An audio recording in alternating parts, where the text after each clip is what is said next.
Hello students, how are you all. कैसे हैं आप सब लोग? बढ़िया, बहुत बढ़िया, मस्त। सो बेटा, आप देख रहे हैं PCM with Manoj sir. My name is Manoj Sharma. बेटा, लास्ट वीडियो में क्लास 12 की लास्ट वीडियो में हमने स्टार्ट किया था chapter number 2 inverse trigonometric function mathematics. मैंने आपको 2.1 के 10 क्वेश्चंस उस वीडियो में करवाए और थोड़ा कॉन्सेप्ट भी समझाया, और उम्मीद करता हूँ आपको सारे फॉर्मूले जो मैंने बोर्ड पर लिखवाए थे वो सारे के सारे याद होंगे। आज आगे क्वेश्चन करेंगे, क्वेश्चन नंबर 11, 12, 13, 14 से 4 ही क्वेश्चंस रह गए हैं, तो उनको करके आज इस एक्सरसाइज को खत्म करेंगे। सो स्टार्ट करें बेटा, बिना देरी करे, लेट्स स्टार्ट। आप देख रहे हैं पीसीएम विद मनोज सर। बेटा साइड मोड, यहाँ मेरा बेटा बैठा हुआ है तो वो बीच बीच में डिस्टर्ब भी कर सकता है, मान नहीं रहा, कह रहा है कि आज मैं यहीं बैठूंगा, ठीक है। चलो क्वेश्चन नंबर 11, क्वेश्चन नंबर 11 क्या कह रहा है, फटाफट देखें। tan inverse 1 plus cos inverse -1/2 plus sine inverse -1/2 ठीक है, ये क्वेश्चन है। और बेटा लास्ट वीडियो में मैंने आपको पुट करके let y equal to tan inverse x इस तरीके से करवाया था, लेकिन इसको हम डायरेक्ट करेंगे, ठीक है। जिसको समझ नहीं आया वो मेरी लास्ट वीडियो देख सकता है, उसमें आपको मैंने अच्छे से समझा रखा है। इसको डायरेक्ट करेंगे क्योंकि इसमें तीन ट्रिग्नोमेट्रिक इनवर्स ट्रिग्नोमेट्रिक फंक्शंस हैं, तो हम तीनों को लेट नहीं करेंगे, हम डायरेक्ट करेंगे, ठीक है बेटा। तो करें, यहाँ पर माइनस साइन नहीं है तो एज इट इज आएगा tan इनवर्स, और 1 जो वैल्यू 1 होती है वो 10 में किसकी होती है, tan 45 की। tan 45 की वैल्यू 1 होती है, तो मैं इस 1 की जगह पे क्या लिख सकता हूँ, tan 45 लिख सकता हूँ। 45 यानी कि पाई अपॉन 4, ठीक है, प्लस ये सॉल्यूशन है आपका, ठीक है। अच्छा, अब आगे cos, अब देखो अंदर माइनस साइन है, ध्यान देना इस बात पे, इसकी वैल्यू में माइनस साइन है, तो मैंने पहले यहाँ पर एक ब्रैकेट लगाया, ठीक है। अब मैंने आपको लास्ट टाइम भी बताया था, एक रिवॉल्वर वाला फंक्शन बताया था ना, ठीक है। रिवॉल्वर वाले फंक्शन में cos नहीं आता, तो cos यानी अरे भाई इधर देखो, cos मार्कर इतना जल्दी सूख गया, मार्कर कहाँ है दूसरा, cos इनवर्स -x की वैल्यू क्या होती है मैंने बताई थी, pi minus cos inverse x, ठीक है।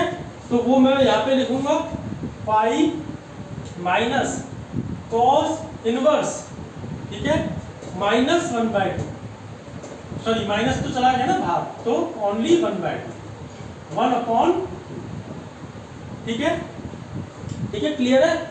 अब यहाँ देखो, यहाँ भी माइनस साइन अंदर है, तो मैंने प्लस ब्रैकेट लगाया, ठीक है। अब साइन रिवॉल्वर के अंदर आता है, रिवॉल्वर समझ रहे हो ना, मैं कोई गोली मारने की बात नहीं कर रहा हूँ, वो फॉर्मूले एक तरीका है, साइन रिवॉल्वर के अंदर आता है, तो साइन इनवर्स -x, तो ये अपने माइनस को बाहर फेंक देगा और साइन इनवर्स x हो जाएगा। तो इसने माइनस बाहर फेंका तो माइनस यहाँ आ गया, और ये हो गया साइन इनवर्स, ये x हो गया, यानी कि 1/2 हो गया, और ब्रैकेट क्लोज, ठीक है बेटा। अब देखो, अब इसको मनी मन क्या करना है, इसको कट कर देना है, काट के दिखाना नहीं है, मनी मन कट करना है, तो पाई अपॉन 4 हो गया, प्लस, ठीक है, ब्रैकेट बंद, पाई माइनस इसकी वैल्यू देखो, cos 1/2 की वैल्यू कितनी होती है, इसकी जगह लिख रहे हैं cos इनवर्स cos π/3, ठीक है बेटा। अब देखो भाई, cos π/3 कितना होता है, हाफ ही तो होता है बेटा, cos 60 π/3 का मतलब क्या है, 60 कितना होता है, हाफ, ठीक है, क्लियर है। cos इनवर्स और cos ठीक है, अब इसको करो प्लस, प्लस इंटू माइनस, तो माइनस आ जाएगा यहाँ पर माइनस, ठीक है, साइन इनवर्स, साइन इनवर्स। अच्छा, साइन 1/2 किसकी है? 1/2 की वैल्यू साइन में क्या होती है? देखो cos π/6 इज इक्वल टू 1/2, ठीक है, cos π/6 इज इक्वल टू 1/2, नहीं सॉरी cos कर दिया मैंने, साइन π/6 इज इक्वल टू 1/2, ठीक है, ध्यान यहाँ चल रहा है, देख यहाँ रहा हूँ, साइन π/6 इज इक्वल टू 1/2 और π/6 क्या होता है बेटा? Sine 30, sine 30 is equal to 1/2, है ना? तो हमें तो रेडियन वाली वैल्यू पुट करनी है ना, तो यहाँ लिख लेंगे π/6, ठीक है, साइन π/6, ठीक है बेटा, ये लिख दिया। अब क्या करना है? π/4 प्लस पाई माइनस कॉस से कॉस गया मनी मन में, तो π/3 माइनस साइन से साइन गया मनी मन में, तो π/6 ब्रैकेट बंद, π/4 बाहर प्लस साइन है तो पाई माइनस π/3 माइनस π/6, ठीक है, क्लियर है? अब क्या करेंगे? अब एलसीएम लेंगे, एलसीएम आ गया इसका कितना? 12, 4 3 या 12, 3 मल्टीप्लाई पाई तो 3 पाई, 1 12 या 12, 12 मल्टीप्लाई पाई तो 12 पाई, माइनस 3 4 या 12 और 4 पाई, माइनस 6 2 या 12 और 2 पाई, 2 पाई, ठीक है बेटा? तो देखो 12 और 3 15, 15 पाई, 15 पाई, माइनस 6 पाई अपॉन में 12, तो 15 माइनस 6 कितना हो गया? 9, 9 पाई अपॉन में 12, ये कट जाएगा, 3 3 जा 9, 3 4 जा 12, तो 3 पाई अपॉन 4 आपका आंसर, ठीक है बेटा? बहुत सिंपल था, आपको ये सारी वैल्यूज याद होनी चाहिए, फॉर्मूले याद होने चाहिए और आपका क्वेश्चन हो जाएगा, ठीक है? 1 की वैल्यू ट्रिग्नोमेट्रिक फंक्शन में क्या होती है वो मैंने लिखी, वो भी रेडियन में।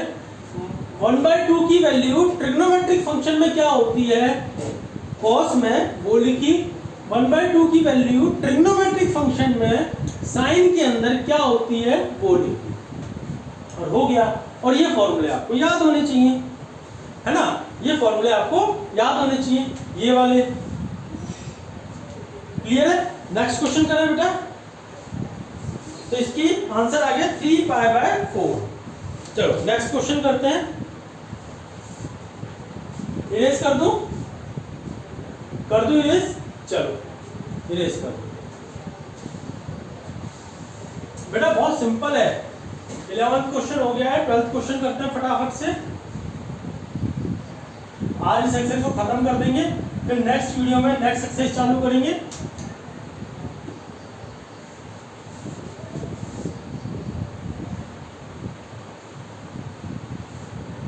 ठीक है, क्वेश्चन नंबर 11 क्या कह रहा है? क्वेश्चन नंबर 11 नहीं, क्वेश्चन नंबर 11 तो हमने किया ही है। क्वेश्चन नंबर 12, क्वेश्चन नंबर 12 क्या कह रहा है? cos इनवर्स 1/2, cos इनवर्स 1/2 इसकी वैल्यू निकालनी, प्लस 2 साइन इनवर्स 1/2, ठीक है? तो करें डायरेक्ट, माइनस दोनों में नहीं है, देखो माइनस दोनों में नहीं है, यहां भी माइनस नहीं है, यहां भी माइनस नहीं है, तो फॉर्मूले की चिंता मत करना, सीधा ट्रिग्नोमेट्रिक फंक्शन पुट कर दो। 1/2 पहले तो लिखो cos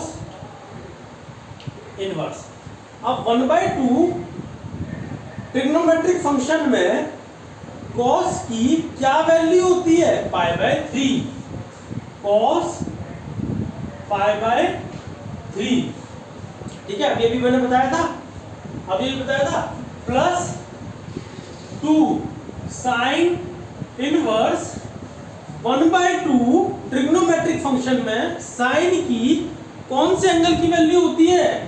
pi by 6, pi by 6। यहाँ पे 1 इनवर्स साइन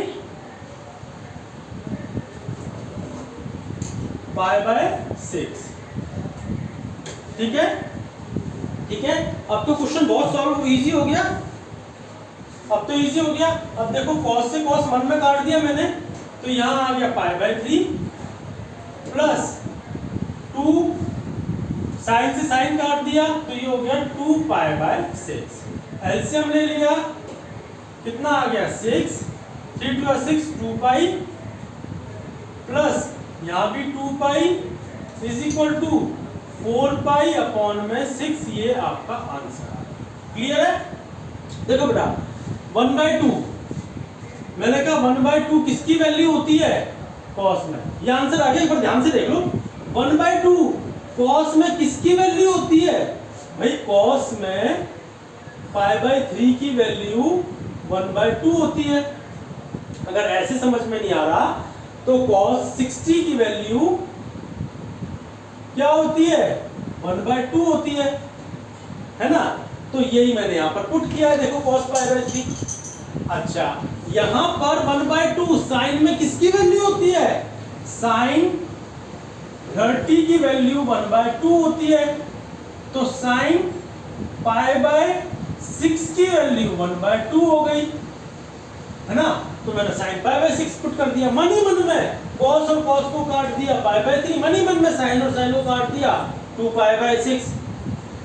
तो एलसीएम ले लिया, 2 pi plus 2 pi 4 pi by 6। इसको कट भी कर सकते हो, 2 2 जा 4, 2 3 जा 6, तो आंसर आ गया 2 पाई बाय 3, 2 पाई बाय 3। ये आपका आंसर आ गया। ठीक है बेटा, इजी है ना? बहुत इजी है, बच्चों वाला खेल लग रहा है ना? बच्चों वाला खेल है। हो गया, क्वेश्चन हो गया, समझ में आया? नेक्स्ट क्वेश्चन करें। एक बार वीडियो देखें कितनी लंबी हो गई। हाँ चल रही है, 12 मिनट की वीडियो है, बिल्कुल साफ दिखाई दे रहा है। ठीक है, तो इसको इरेज करते हैं, क्वेश्चन नंबर 13 करते हैं। चलो 13,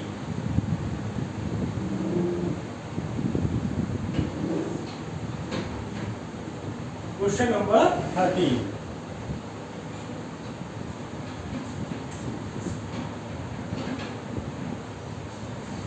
क्या कह रहा है? देखिए एक बार, if sine inverse x is equal to y, then. अच्छा, यहां पर देखो बेटा, ए ऑप्शन दे रखा है, ऑप्शन ए दे रखा है, मैं लिख लेता हूं 0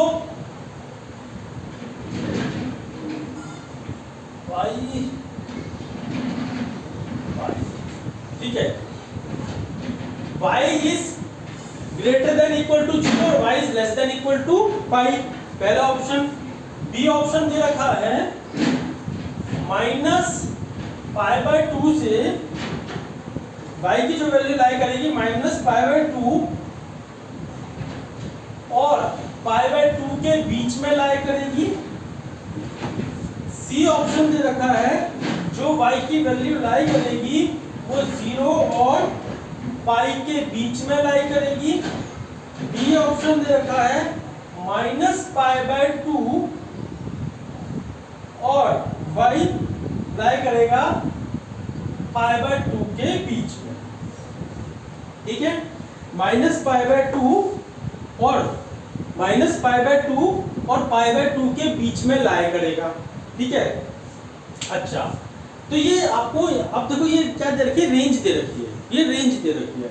और मैंने लास्ट वीडियो में बताया था कि साइन की रेंज को हम कैसे डिसाइड करते हैं। मैंने बताया था जो साइन की रेंज होती है, ठीक है, साइन इनवर्स एक्स की जो रेंज होती है वो कहां से कहां तक, माइनस पाई बाय 2 से पाई बाय 2 तक होती है। और स्क्वायर ब्रैकेट भी था, आपको याद होगा, मैंने लास्ट वीडियो में बताया था। और स्क्वायर ब्रैकेट का मतलब क्या है कि माइनस पाई बाय 2 भी इंक्लूड होगा और पाई बाय 2 भी इंक्लूड होगा।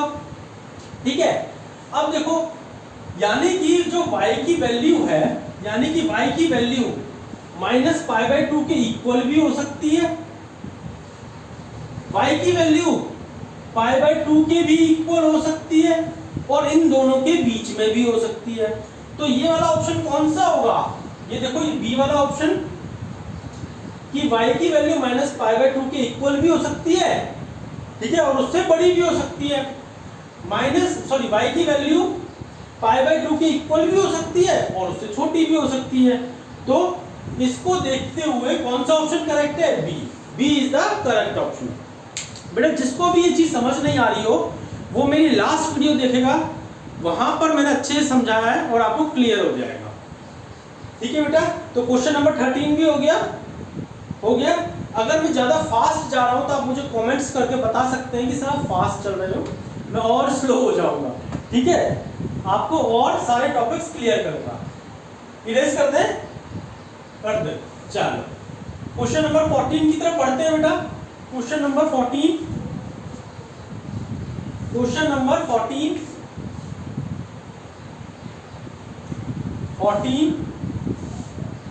इसको भी यूज करो। अच्छा, क्वेश्चन नंबर 14 क्या कह रहा है? tan इनवर्स √3, ठीक है, माइनस sec इनवर्स -2, ठीक है, tan इनवर्स √3 या माइनस लगा दो ऊपर, सॉरी 1 माइनस sec इनवर्स -2, इसकी क्या वैल्यू होगी? ऑप्शन दे रखे हैं आपको यहां पर। पहला ए ऑप्शन दे रखा है पाई, बी ऑप्शन दे रखा है -π/3, सी ऑप्शन दे रखा है π/3 और डी ऑप्शन दे रखा है 2π/3, ठीक है, 2π/3। अच्छा, क्वेश्चन करते हैं, ठीक है, यहां करते हैं इसको, ठीक है। अब देखो tan इनवर्स √3, यहां अंदर माइनस नहीं है तो कोई फॉर्मूला यूज नहीं होगा, मैं सीधा लिखूंगा tan इनवर्स। अब मुझे √3 की कौन, मतलब √3 किसकी वैल्यू है 10 में? √3 किसकी वैल्यू है 10 में? ये है π/3 की। 10 π/3 इज इक्वल टू √3 होता है बेटा, ठीक है, 10 π/3 इज इक्वल टू √3 होता है। 1060 याद होगा आपको, 10th में भी पढ़ा है, 1060 इज इक्वल टू √3, ठीक है। तो मैं यहां पर पुट करूंगा 10 π/3 माइनस, इसको इरेज कर दे। अब देखो माइनस, यहां अंदर माइनस है तो हमें फॉर्मूला यूज करना पड़ेगा, वैल्यू में माइनस है तो फॉर्मूला यूज करना पड़ेगा, ठीक है, sin cos tan cosec sec cot वाला। और जो sec होता है वो रिवॉल्वर से बाहर के, sec जो रिवॉल्वर से बाहर है तो इसमें क्या आ जाएगा? पाई माइनस sec इनवर्स 2, ठीक है, पाई माइनस sec इनवर्स 2, यहां पे वन लगा दो। अब देखो क्या करेंगे, 10 इनवर्स 10 π/3 माइनस बाहर है, अंदर के साइन चेंज हो जाएंगे तो पाई माइनस का प्लस हो जाएगा और ये हो जाएगा sec इनवर्स, ठीक है। अब sec में, ट्रिग्नोमेट्रिक फंक्शन में 2 वैल्यू sec के अंदर किसकी होती है? 2 वैल्यू sec के अंदर कौन से एंगल की होती है? वो भी π/3 की होती है बेटा। sec π/3, देखो sec 60 इज इक्वल टू 2 होता है और sec 60 को मैं क्या लिख सकता हूं? π/3 लिख सकता हूं, है ना, π/3 लिख सकता हूं। अब इसको कर देते हैं, 10 से 10 गया, मनी मन में π/3 माइनस पाई प्लस sec से sec गया π/3, ठीक है, क्लियर है। अब देखो एलसीएम ले लो, 3 एलसीएम आ गया, यहाँ पे क्या आएगा? पाई माइनस यहाँ क्या आएगा? 3 पाई प्लस यहाँ क्या आएगा? पाई। एलसीएम लेना आता है ना सबको, है वो भी सिखाऊं? हाँ आता है, आवाज आ रही है, बच्चे कह रहे हैं आता है। ठीक है, पाई प्लस पाई कितना हो गया 2 पाई माइनस 3 पाई अपॉन में 3, तो 2 पाई माइनस 3 पाई कितना हो गया माइनस पाई अपॉन में 3। ये आपका आंसर आ गया। देखो ऑप्शन में है क्या कहीं, है, B option is the correct, B is the correct option. समझ में आ रहा है बेटा? एक्सरसाइज बहुत इजी है, यहाँ पर आपकी एक्सरसाइज खत्म होती है, कुछ नहीं करना, यहाँ पर वैल्यूज दे रखी होती है भाई। रूट थ्री किसकी वैल्यू होती है, किसकी वैल्यू होती है 1060 की वैल्यू होती है। 1060 को रेडियन में क्या लिखेंगे 10 पाई बाय 3 लिखेंगे, ठीक है, तो पाई बाय 3 लिख दिया। अच्छा -2 सेक में किसकी वैल्यू होती है, सेक 60 की वैल्यू होती है। 60 को क्या लिखेंगे, सॉरी -2 नहीं 2 किसकी वैल्यू होती है, सेक 60 की होती है। सेक 60 को क्या लिखेंगे पाई बाय 3 लिखेंगे, वो लिख दिया। और ये अगर माइनस है तो उसके लिए फॉर्मूले मैंने आपको बताए हैं लास्ट वीडियो में, तो आप उनको लर्न करेंगे। तो आपकी 7.1 सॉरी 7.1 हम 7th एक्सरसाइज करा रहे थे, इसलिए वो रटा हुआ है कि 7.1 चल रही है, 7.2 चल रही है, 7 चैप्टर भी चल रहा है मेरी दूसरी वीडियो में। तो यहाँ पर आपका 2.1 फिनिश हो गया है, ठीक है। मिलते हैं नेक्स्ट वीडियो में नेक्स्ट एक्सरसाइज के लिए, जब तक के लिए बाय, टेक केयर।